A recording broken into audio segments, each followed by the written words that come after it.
أعوذ بالله من الشيطان الرجيم بسم الله الرحمن الرحيم وصلى الله على محمد وعلى آله الطيبين الطاهرين الذين أذهب الله عنهم الرجس وطهرهم تطهيرا اللهم صل على محمد وآل محمد ولعنة الدائمة الباقية على أعدائهم ومنكر فضائلهم وغاصب حقوقهم أجمعين من يوم عداوتهم إلى قيام يوم الدين.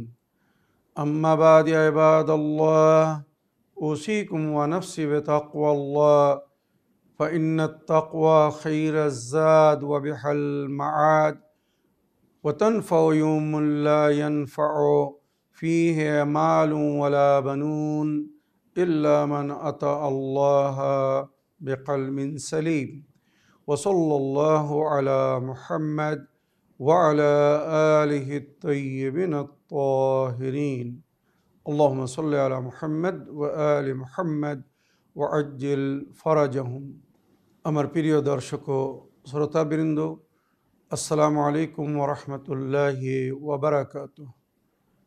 আপনাদের সকলকে আন্তরিক সালাম ও শুভেচ্ছা জানিয়ে আজকের অনুষ্ঠান ইসলাম ইন বাংলায় আপনাদেরকে স্বাগতম জানাই। আশা করি আপনারা যে যেখানে আছেন ভালো আছেন, কুশল ও মঙ্গলে আছেন, সুখে থাকুন, শান্তিতে থাকুন, সমস্ত প্রকারের দুঃখ কষ্ট থেকে মুক্তিতে থাকুন। আল্লাহ রব্বুল আলামিনের কাছে এই কামনা করি। যারা অসুস্থ, আল্লাহ তাদেরকে সুস্থতা দান করুন। যারা ঋণে ভুগছে, আল্লাহ তাদেরকে ঋণ মুক্তি করুন। ওইরূপ যাদের জীবনে কোনো প্রকারের অভাব বা অশান্তি আছে, আল্লাহ রব্বুল আলামিন তাদের সকলের জীবনে সুখ শান্তি দান করুন ও সকলের মনোকামনা আশাকে পূরণ করুন। আমাদের সকলকে সৎ পথে চলার, অসৎ পথ থেকে দূরে থাকার এবং এক অপরকে সৎ উপদেশ দেওয়ার তৌফিক দান করুন। আমরা যেন সত্য বা হক জিনিসকে জেনে শুনে মেনে তার উপরে আমাল করে সেটা অন্যদের সামনে তুলে ধরতে পারি বা সকলের কাছে পৌঁছে দিতে পারি। আল্লাহ রব্বুল আলামিন আমাদেরকে সেই মনোবল ও নেক তৌফিক দান করুন। আমিন ইয়া রাব্বাল আলামিন। এই দোয়ার সঙ্গে আজকের পর্ব শুরু করতে চলেছি। বিনা কোনো ভূমিকায় সরাসরি আপনাদের পাঠানো প্রশ্নের উত্তর দিতে চাই। তাই আসুন দেখি কোথা থেকে কে কী প্রশ্ন করছেন। আগে একটি বা দুটি লিখিত চিঠি পড়ব, তারপরে ইনশাআল্লাহ আপনাদের পাঠানো ভয়েসমেল বা অডিও রেকর্ডিং প্লে করব। আপনাদের প্রশ্ন শুনে তার উত্তর দেওয়ার চেষ্টা করব। আসুন প্রথম প্রশ্ন পড়ি, দেখি কোথা থেকে কে কী লিখছেন। আসসালামু আলাইকুম মাওলানা সাহেব, আমি মুর্শিদাবাদ থেকে মর্জিনা বলছি। সূরা বাকারা আয়াত নম্বর 30 থেকে 40 ব্যাখ্যা করবেন please. Channel win Islam in বাংলায়। আল্লাহুম্মা সাল্লি আলা মুহাম্মদ ওয়া আলা আলি মুহাম্মদ। ওয়ালাইকুম আসসালাম রহমতুল্লাহি ওয়া বারাকাতুহ। আমার প্রিয় বোন, আপনার চিঠি লেখার জন্য আপনাকে ধন্যবাদ জানাই। আপনি সূরা বাকারা আয়াত নম্বর 30 থেকে 40 এই 11টি আয়াতের ব্যাখ্যা জানতে চেয়েছেন। তো আমি সর্বপ্রথম 30 নম্বর আয়াত পড়ছি, পরস্পর আয়াতগুলি পড়ে তার সম্ভবত অনুবাদ বা ব্যাখ্যা করছি। বিসমিল্লাহির রহমানির রহিম। ওয়াইদ ক্বালা রব্বুকা লিল মালাইকাতি ইন্নী জাইলুন ফিল আরদি খলিফা। যখন তোমার প্রতিপালক ফেরেশতাদেরকে বলেছিলেন, ইন্নী জাইলুন ফিল আরদি খলিফা, আমি জমিনের উপরে আমার প্রতিনিধি বা খলিফা বানাতে চাই। ইন্নী জাইলুন ফিল আরদি খলিফা। ক্বালু আতাজআলু ফিহা মান ইয়াফসুদু ফিহা। একটি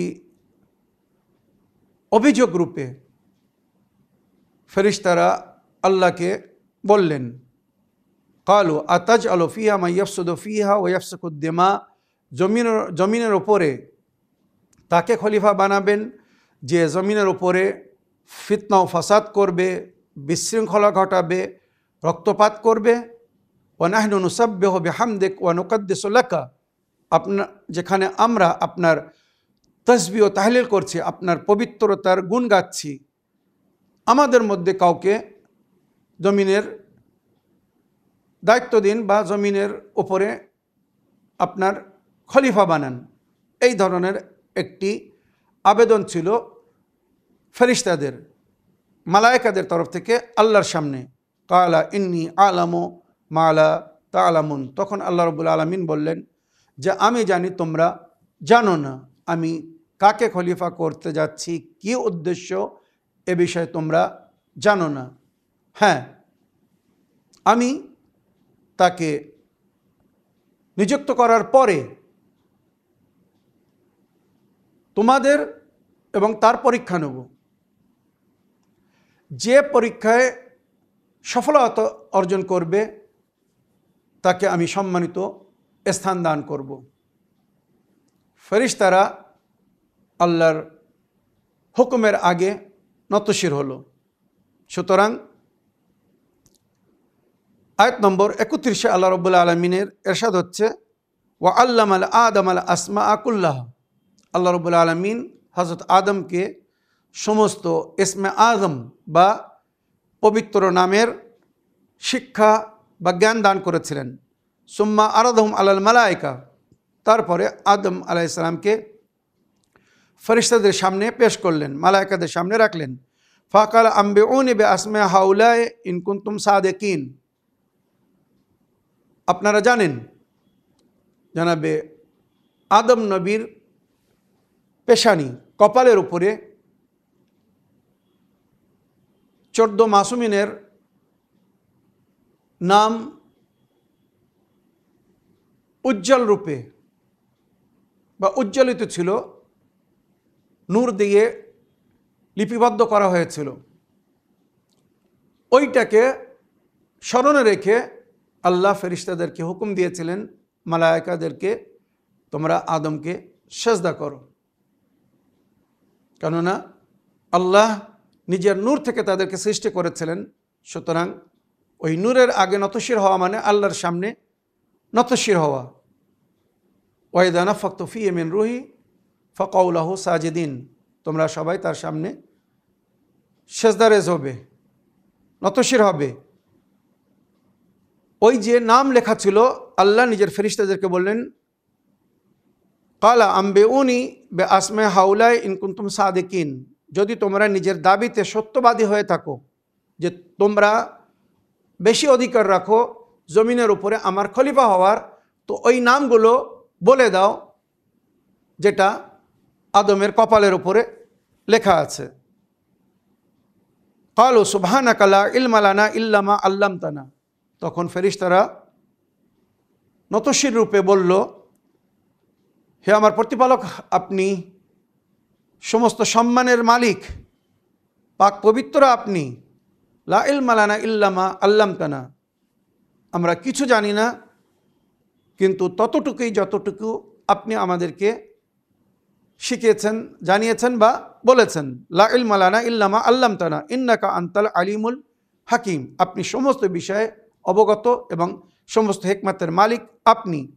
তখন আল্লাহ আদম আলাইহিস সালামকে বললেন, কালা ইয়া আদম আম্বিহুম বিআসমাইহিম, যে নামের মাধ্যমে তোমাকে সম্মান দান করেছি তুমি তাদের নাম বলে দাও।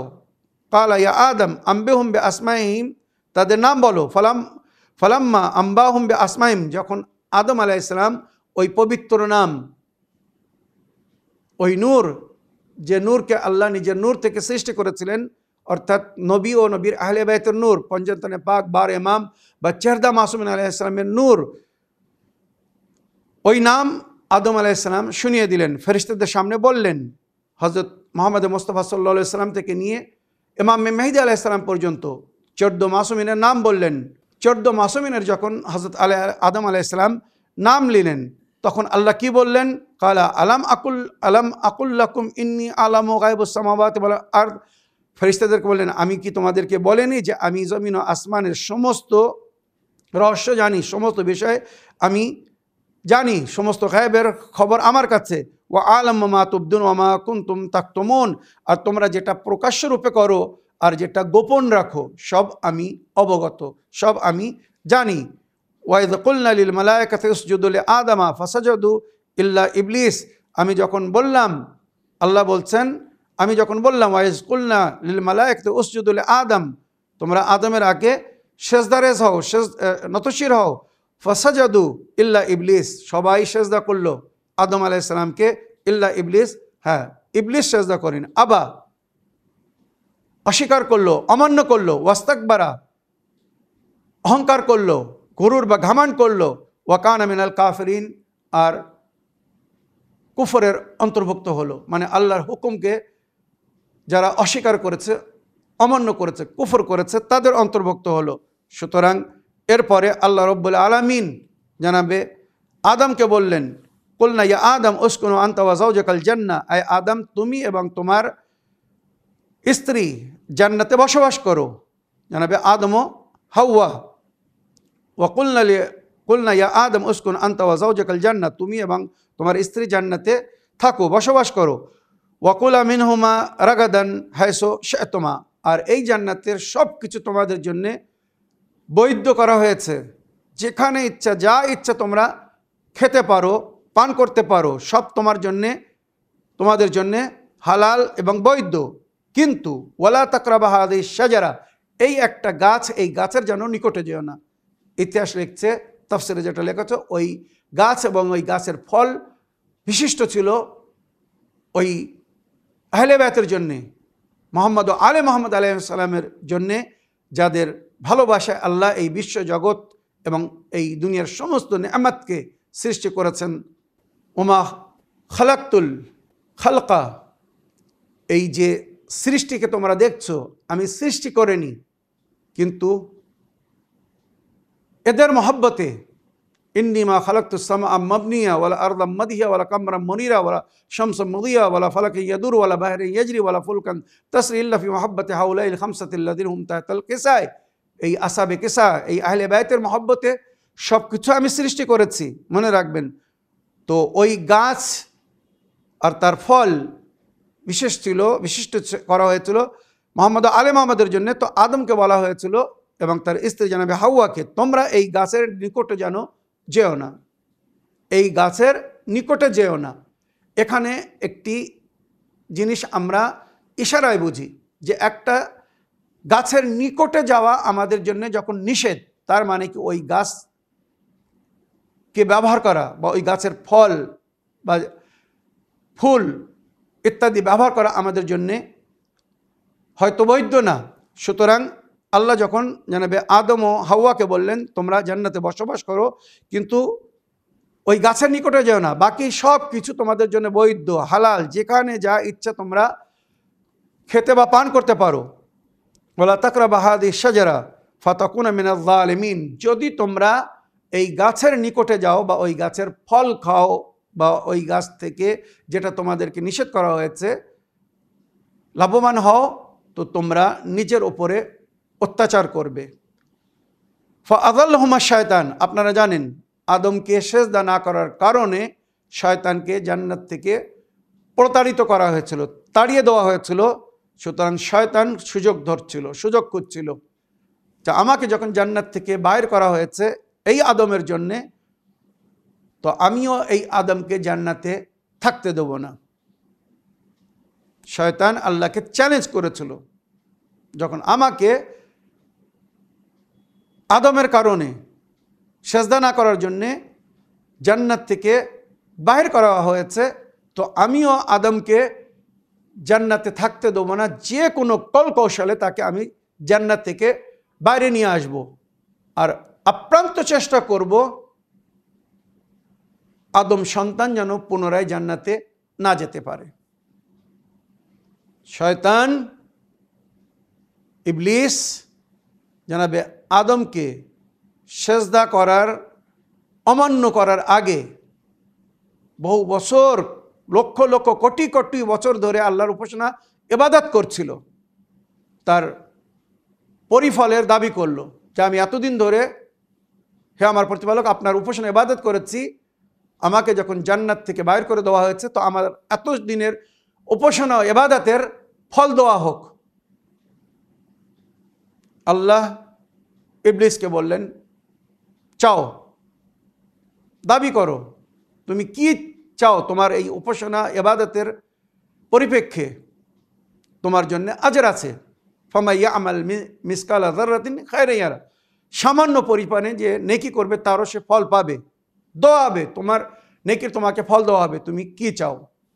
আমাকে কিয়ামত পর্যন্ত দীর্ঘজীবী করা হোক, আমি যেন কিয়ামত পর্যন্ত বেঁচে থাকি। আল্লাহ মেনে নিলেন, তোমাকে দীর্ঘজীবী করা হলো। আমাকে এমন শক্তি বা ক্ষমতা দান করুন আমি যেন যখন যে রূপ চাইব সেই রূপ যেন ধারণ করতে পারি। আল্লাহ মেনে নিলেন, তুমি যখন যে ইচ্ছা সেই রূপ ধারণ করতে পারবে। শয়তান কখন কি রূপে আসবে আমরা কেউ জানি না, হয়তো আমাদের বন্ধু রূপে আসতে পারে, আপনদের রূপে আসতে পারে, কোনো আত্মীয় স্বজনের রূপে আসতে পারে। শয়তান এমন হয়ে আসবে আপনার মনে হবে এ তো আপনার অনেক ঘনিষ্ঠ আপন, কিন্তু শয়তান ওই রূপ ধারণ করে এসে হয়তো অনেক কিছু নিয়ে চলে যাবে, শেষ করে চলে যাবে।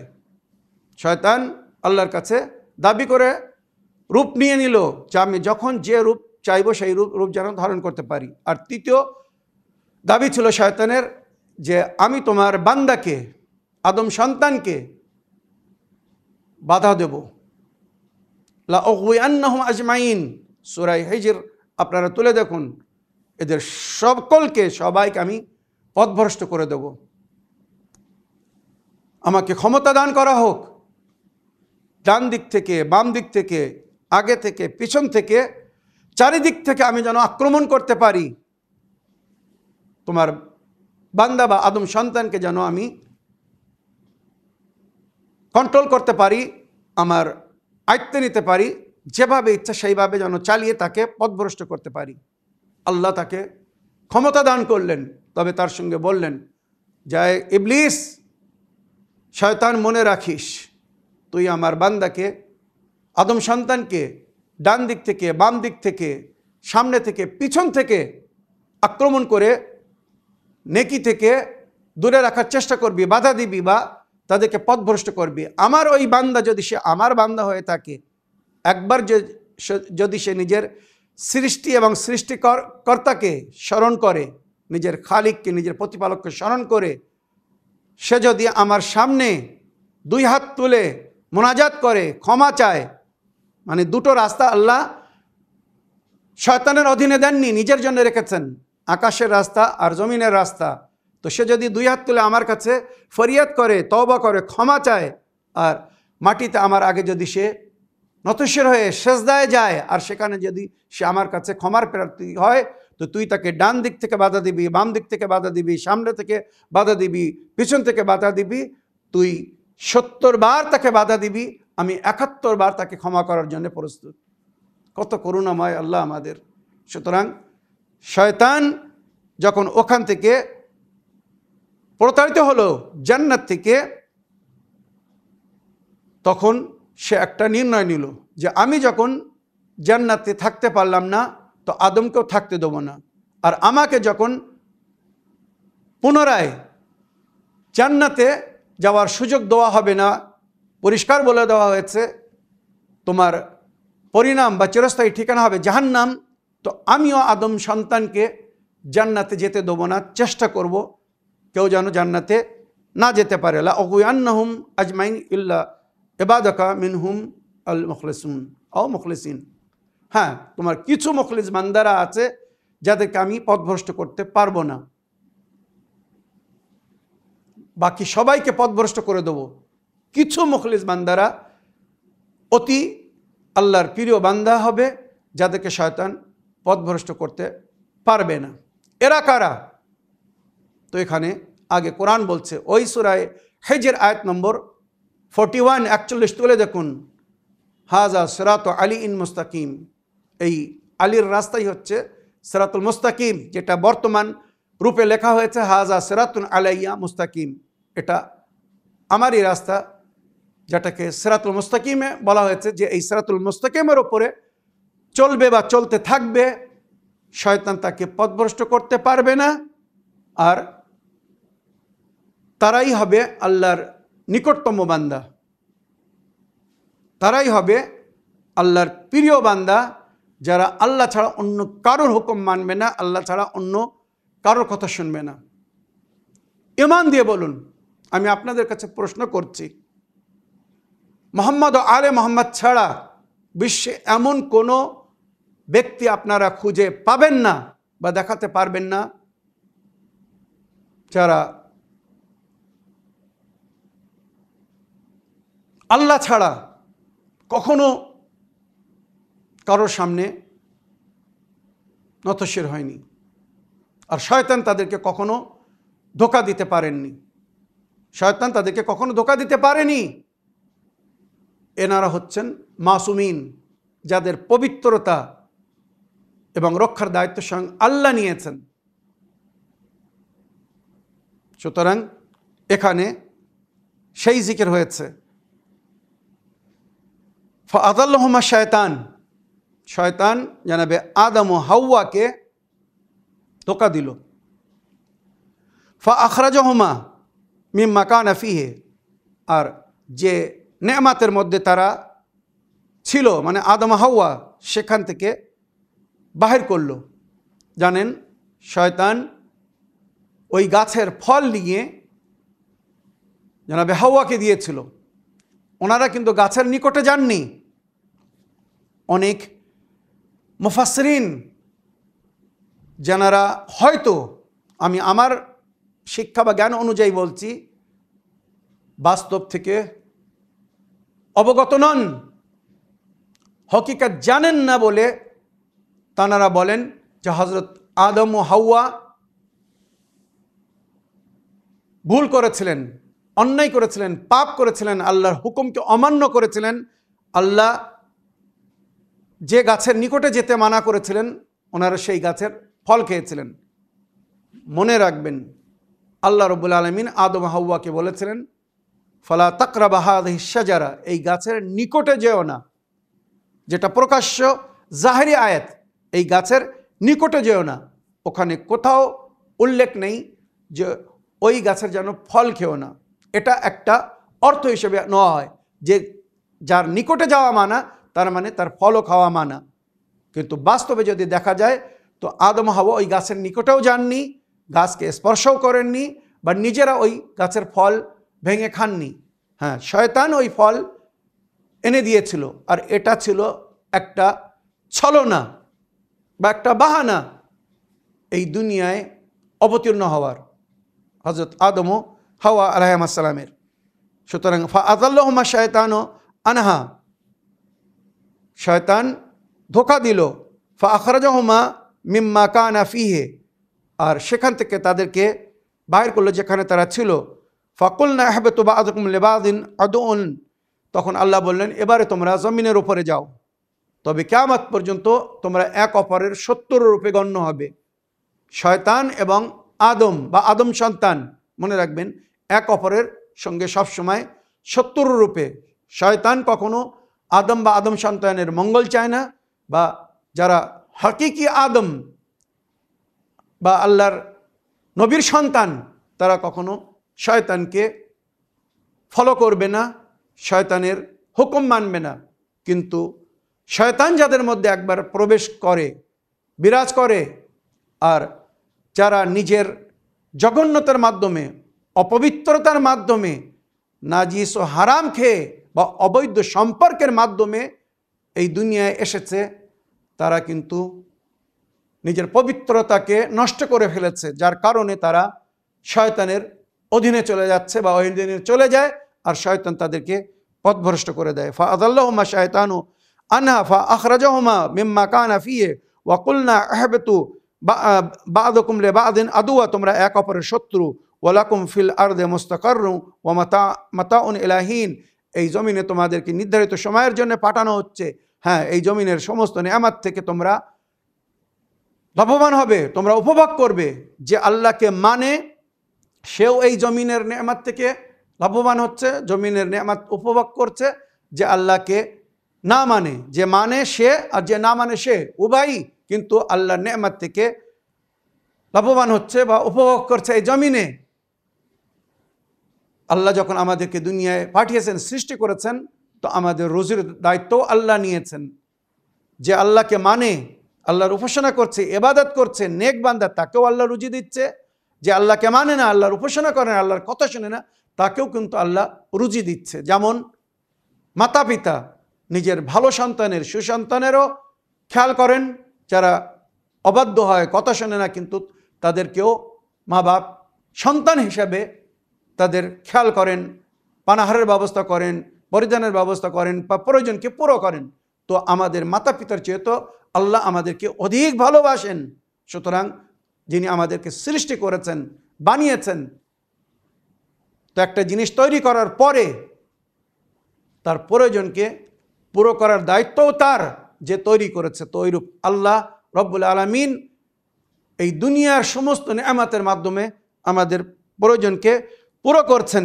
কিন্তু এটা দুনিয়ায় আল্লাযী খালাকাল মাউতা ওয়াল হায়াত লিয়াবলুয়াকুম আইয়ুকুম আহসানু আমালা, আল্লাহ আমাদেরকে এখানে পরীক্ষায় রেখেছেন। যে পরীক্ষায় পাশ করবে সে জান্নাতে যাবে, যে ফেল করবে সে নরকে যাবে। ফাতালাক্কা আদম মিন রাব্বিহি কালিমাতিন ফাতাবা আলাইহি ইন্নাহু হুয়াত তাওয়াবুর রহিম। এরপরে আদম আলাইহিস সালাম, উনি বা ওনার স্ত্রী যে ফল খেয়েছিলেন, যে গাছের নিকটে যাওয়া নিষেধ ছিল, যার কারণে ওনাকে দুনিয়ায় আসতে হলো, আর ওনার পরিধান খুলে নেওয়া হলো, বা ওনারা নির্বস্ত্র হয়ে গিয়েছিলেন। দুঃখিত হয়ে আল্লাহর কাছে ক্ষমা প্রার্থী হলেন। তখন আল্লাহর তরফ থেকে কিছু নাম, ওই যে নাম ওনার মাথার উপরে লিপিবদ্ধ ছিল, আদমকে খলিফা করার সময় আল্লাহ যে নামের তালিম দিয়েছিলেন আদমকে, পুনরায় সেই কালেমাত, ফাতালাক্কা আদম মিন রাব্বিহি কালেমাতিন, কিছু কালেমাত, কিছু নাম ছিল, সেই নামের মাধ্যমে আদমকে বলা হলো, তুমি এই নামকে ওসিলা করে, এই শব্দ, এই নামগুলোকে ব্যবহার করে আমার কাছে ক্ষমা চাও।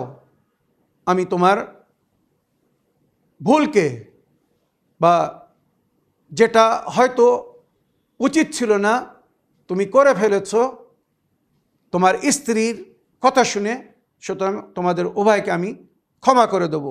ফাতালাক্কা আদম মিন রাব্বিহি কালিমাতিন ফাতাবা আলাইহি, যখন ওই নামের মাধ্যমে আদম হাওয়া তওবা করলেন, আর এই নাম ছিল, মনে রাখবেন, পঞ্চতনে পাকের নাম। সমস্ত তাফসিরে লেখা হয়েছে যে নামের বরকতে হযরত আদম আলাইহিস সালামের তওবা কবুল হয়েছিল। জনাবে নূহ নবী নেজাত পেয়েছিলেন, ইব্রাহিম নবীর জন্য আগুন ফুল হয়ে গিয়েছিল, মুসা নবীর জন্য নীল দরিয়ায় রাস্তা তৈরি হয়ে গিয়েছিল, ঈসা নবীকে আল্লাহ আসমানে তুলে নিয়েছিলেন। এই নামগুলো ছিল পঞ্চতনে পাক আহলে বাইতের নাম, যে নামের বরকতে আল্লাহ রাব্বুল আলামিন সবাইকে মুক্তিদান দিয়েছেন, নেয়ামত দিয়েছেন, তওবা কবুল করেছেন। ফাতালাক্কা আদম মিন রাব্বিহি কালিমাতিন ফাতাবা আলাইহি ইন্নাহু হুয়াত তাওয়াবুর রহিম। আল্লাহ তওবা কবুল করনেওয়ালা এবং মেহেরবান। এখানে আগে আল্লাহ রাব্বুল আলামিন বলছে, কুলনা আহবাতু মিনহা জামিয়ান, তোমরা সবাই এবারে জমিনের উপরে স্থান গ্রহণ করো, অবতীর্ণ হও, নামো। ফা ইম্মা ইয়াতিয়ান্নাকুম মিন্নি হুদান, এরপরে তোমাদের কাছে আমার তরফ থেকে হেদায়েত আসবে, মানে জমিনে আল্লাহর বান্দাদের জন্য আল্লাহর তরফ থেকে ইনস্ট্রাকশন আসবে, ডাইরেকশন দেওয়া হবে, হেদায়েত দেওয়া হবে। ফামান তাবিআ হুদায়া, যারা আমার ইনস্ট্রাকশনকে, ডাইরেকশনকে, হেদায়েতকে ফলো করবে, আমার কথা মেনে চলবে, ফালা খাউফুন আলাইহিম ওয়ালা হুম ইয়াহজানুন, এদের কোনো ভয় হবে না, বা ভয় করার প্রয়োজন নেই, না এরা দুঃখিত হবে, না ইহকালে না পরকালে, যারা আল্লাহর হুকুম মেনে চলবে। ওয়াল্লাযিনা কাফারু, কিন্তু যদি কেউ আমার হুকুম না মেনে চলে, আমি যে আদেশ করব সেটাকে যদি ফলো না করে, ওয়াল্লাযিনা কাফারু ওয়া কাযযাবু বিআয়াতিনা, আর আমার আয়াত, আমার নিশানি, আমি যে আদেশ তাদেরকে করব, এর যদি তারা অস্বীকার করে, মনে রাখবেন আল্লাহ কি বলছেন, ওয়াল্লাযিনা কাফারু ওয়া কাযযাবু আয়াতিনা, যারা কুফর ইখতিয়ার করবে আর আমার নিশানি, আমার আয়াতকে মিথ্যা প্রমাণ করবে, উলাইকা আসহাবুন নার হুম ফিহা খালিদুন, এরাই হবে নরকবাসী আর সেখানে চিরস্থায়ী রূপে থাকবে। ইয়া বনি ইসরাইল উযকুরু নি'মাতি আল্লাতী আন'আমতু আলাইকুম, আয় বনি ইসরাইল, আমার সেই নেয়ামতগুলোকে স্মরণ করো যেগুলো আমি তোমাদেরকে দিয়েছি। ওয়া আউফু বিআহদি, আর আমার সঙ্গে যে অঙ্গীকার করেছিলে সেই অঙ্গীকার ওয়াদাকে পুরো করো। উফে বিআহদিকুম, আমি তোমাদের সঙ্গে যে ওয়াদা করেছিলাম সেটা আমি পুরো করব। কোরআন বলছে ইন তানসুরুল্লাহ ইনসুরকুম, যদি তোমরা আল্লাহর মদদ করো তো আল্লাহ তোমাদের মদদ করবে, যদি তোমরা আল্লাহর মদদ না করো আল্লাহ তোমাদের মদদ করবে না। আমরা আল্লাহর মদদ কি করে করব? আল্লাহর হুকুম মেনে। তো আল্লাহ বলছেন যদি তোমরা আমার হুকুম মেনে চলো, তোমাদের সঙ্গে যে ওয়াদা করে রেখেছি তোমাদেরকে সমস্ত নেয়ামত দেবো, তো দেবো। যদি আমার হুকুম না মেনে চলো, ইন্না আযাবি লাশাদীদ, আমার আযাব বড় কঠিন হবে। আউফি বিআহদি উফি বিআহদিকুম, আমার সঙ্গে যে ওয়াদা করেছে সেটা, আহাদ করেছে সেটা পুরো করো, আমি তোমাদের সঙ্গে যে ওয়াদা করেছি, আহাদ করেছি সেটা পুরো করব।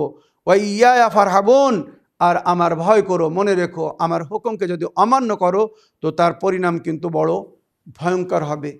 এই যে 10টি বা 11টি আয়াত পড়লাম, এর যদি আমি সারাংশ করি তো আদম সন্তানের জন্য অনেক শিক্ষা এখানে লুকিত আছে। এর মধ্যে অনেক গভীরতা এবং গোপনতা আছে। আদম সন্তান যদি আল্লাহর হুকুম মেনে চলে, আল্লাহর আদেশকে ফলো করে, তো আল্লাহ তাদেরকে সব কিছু দেওয়ার ওয়াদা করেছেন। জান্নাত তাদের ঠিকানা হবে। আর যদি আল্লাহর হুকুমকে না মেনে চলে, শয়তানের কথা চলে, তো যে ঠিকানা শয়তানের হবে, শয়তানের মান্যকারীদের ঠিকানাও সেটা হবে। হ্যাঁ, যদি কারোর মাধ্যমে কোনো ভুল হয়ে থাকে, তো যেমন হযরত আদম আলাইহিসসালামের তওবা আল্লাহ কবুল করেছিলেন পঞ্জতনে পাকের ওসিলায়, আহলে বাইতের ওসিলায়, মোহাম্মদ ও আলে মোহাম্মদের ওসিলায়, ওইরূপ যদি আমরাও মোহাম্মদ ও আলে মোহাম্মদকে ওসিলা করে নিজের পূর্বের পাপ গুনাহ থেকে তওবা করি, নত স্বীকার করি, ভুল স্বীকার করি, আর নতশির হয়ে আল্লাহর কাছে যদি তওবা করি, ক্ষমা চাই যে হে আমার প্রতিপালক, যে নামের বরকতে আপনি আদম আলাইহিসসালামের তওবাকে কবুল করেছিলেন, আমাদের তওবাকে, আমরাও আদম সন্তান, আমাদের তওবাকে কবুল করুন, আমাদের ভুলকে মাফ করে দিন। তো আল্লাহ ওয়াদা করছেন তাদেরকে ক্ষমা করে দেবেন, মাফ করে দেবেন। আর আল্লাহ যদি মাফ করে দেয় তো আমরা আল্লাহর আযাব থেকে, দুঃখ কষ্ট থেকে ইহকাল ও পরকালে মুক্তি পেয়ে যাব। আল্লাহ সুখ শান্তি দান করবেন, যেটা আল্লাহ ওয়াদা করেছেন তার নেয়ামত আমাদেরকে দিবেন। আর যদি আমরা তওবা না করি, আল্লাহর কাছে ক্ষমা না চাই, তার আগে যদি নতশির না হই, তো মনে রাখবেন যে পরিণাম আপনারা শয়তানের দেখছেন, শয়তানকে কিন্তু কেউ ভালোবাসে না। সবাই শয়তানকে তুচ্ছ মনে করে, শয়তানের উপরে লানত পড়ে। তো ওইরূপ যারা শয়তানের কথা শুনবে, শয়তানের মতো কাজ করবে বা শয়তানের কথার উপরে চলবে, তারাও কিন্তু আল্লাহর নজরে, আল্লাহর ওলি নেক বান্দাদের নজরে তুচ্ছ এবং ঘৃণার পাত্র হবে। ইহকালে তারা লজ্জিত হবে, পরকালে জাহান্নাম তাদের শরমনাক বা ভয়ানক ঠিকানা হবে, যেখানে আমরা কেউ যেতে চাই না। আমার প্রিয় বোন, আপনার আবেদনের উপরে এই যে 10টি আয়াতের ব্যাখ্যা করলাম, আশা করি এর থেকে আপনি বা আপনারা লাভবান হয়েছেন। আরও একটা লিখিত প্রশ্ন পড়তে চাই, তারপরে ইনশাআল্লাহ একটি অডিও প্লে করব যদি সময় থাকে। সালামুন আলাইকুম হুজুর, নেক বা সৎ নারীর পরিচয় কি? আমি বাংলাদেশ থেকে পারভিন আক্তার বলছি। ওয়ালাইকুম আসসালাম রহমতুল্লাহি ওয়া বারাকাতুহু। আমার প্রিয় বোন, আপনার চিঠি লেখার জন্য এবং সুন্দর প্রশ্ন করার জন্য আপনাকে অসংখ্য ধন্যবাদ জানাই। আমি বহুবার কোরআন ও হাদিস থেকে এ বিষয়ে আলোচনা করেছি, তবুও আপনার চিঠি লেখার এবং প্রশ্ন রাখার কারণে আরও একবার কোরআন ও হাদিসের আলোতে বুজুর্গানে দিন আরেফিনরা নেক নারীর যে পরিচয় বলেছেন, আমি সেটা পড়ে অল্প সময়ের মধ্যে যতটুকু সম্ভব ব্যাখ্যা করছি। नेक नारीर प्रथम परिचय मुस्कुरा कर बात करना, हर वक्त चेहरे पर मुस्कुराहट रखना। যারা নেক নারী হয় তাদের চেহারার উপরে সবসময় একটা মিসমিসে হাসি থাকে। তারা দুঃখিত না, ক্রোধিত না, বরং তাদের চেহারায় এমন একটা নূর থাকে, এমন একটা আকৃত বা এটাকে আমরা বলি এমন একটা প্রভাব থাকে যেটাকে দেখে অন্যরা শান্তি পায়, মনমোহ যাকে বলা হয়। তো এখানে বলা হচ্ছে নেক নারীর প্রথম পরিচয় তার চেহারার উপরে ক্রোধ বা রাগ বা দুঃখ দেখা যাবে না, সবসময় একটি मिसमिस হাসি তার মুখের উপরে থাকবে। নামাজ কি পাবন্দি, ওয়াক্ত पर খুজু और खुशू के साथ নামাজ পড়না। নামাজের সময় হলে, উপাসনার সময় হলে, আল্লাহর ইবাদতের সময় হলে সে খুদু ও খুশুর সঙ্গে মানে আন্তরিকতার সঙ্গে নামাজ আদায় করবে। শুকর আদা করনা, हर बात पर अल्लाह का और लोगों का शुक्रिया আদা করনা। সমস্ত পরিস্থিতিতে ফিসসাররায় ওয়াজ যাররায়, যেটা আমাদেরকে সবসময় দোয়ার মধ্যে বলতে বলা হয়েছে, আল্লাহুম্মা ইজআলনি মিন ইবাদিকা সালিহিন সাবিরিন শাকিরিন লাকা ফিসসাররায় ওয়াজ যাররায়। হে আমার প্রতিপালক, আমাকে নিজের নেক বান্দা বা বান্দির মধ্যে গণ্য করবেন, আমি যেন আপনার নেক বান্দা বা বান্দি হতে পারি। ফিসসাররায় ওয়াজ যাররায়, সুখের সময় দুঃখের সময়। শুধু সুখের সময় আল্লাহর শুকর করা এটা তো সবার কাজ। দুঃখের সময় যদি আমরা আল্লাহর শুকর করি যে আল্লাহ আমাকে এই অবস্থায় দেখতে চান বা যে অবস্থায় রেখেছেন তার মর্জির উপরে আমি রাজি, আলহামদুলিল্লাহ, এই হচ্ছে নেক বান্দা বা বান্দির পরিচয়। তো সমস্ত পরিস্থিতিতে সে আল্লাহর শুকর আদায় করবে। ওইরূপ আল্লাহর বান্দারা যদি তার সঙ্গে নেকি করে তো আল্লাহর বান্দাদের জন্যও ধন্য বা কৃতজ্ঞ হবে। घर को साफ रखना, अपने माहौल और घर को साफ सुथरा रखना। परिवेश के, घर बाड़ी के बा परिधान के सब समय पवित्र पाक एवं परिष्कार रखा। मने राखबेन नेक नारीदेर परिचय तारा निजेराও परिष्कार থাকে, পোশাক পরিধান পরিষ্কার রাখে এবং নিজেদের পরিবেশ, যে পরিবেশ মানে ঘর বাড়ি যেখানে বসবাস করছে সেগুলো পরিষ্কার রাখে, সুন্দর করে সাজিয়ে সেটিং করে রাখে।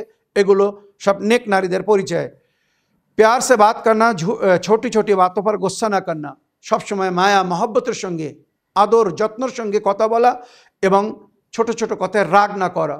ছোট ছোট কথাগুলোকে ইগনোর করতে হবে, নজরআন্দাজ করতে হবে, ছেড়ে দিতে হবে যদি দুনিয়ায় সম্মান পেতে চান এবং আদর্শ হতে চান। হায়া का ख्याल रखना, लिबास और गुफ्तगू में हाया को अपनाना। सब समय একটা লজ্জা এবং শরম যাকে বলা হয় আপন করে রাখতে হবে। মনে রাখবেন পুরুষ হোক আর নারী, যারা নিলজ্জ হয়, যাদের মধ্যে লজ্জা শরম নেই, তাদের কেউ কিন্তু সম্মানের নজরে দেখে না, তাদের কেউ সম্মান করে না। যে নারীদের মধ্যে লজ্জা শরম আছে, হায়া আছে, সবসময় সতর্ক থাকে, এমন কোনো কাজ করে না যার কারণে সে অন্য নজরে ছোট হয়ে যাবে বা তার সম্মান আঘাত পাবে। হায়া এক ধরনের সম্মানিত পর্দা, সেই পর্দাকে তারা মেনটেন করে চলে।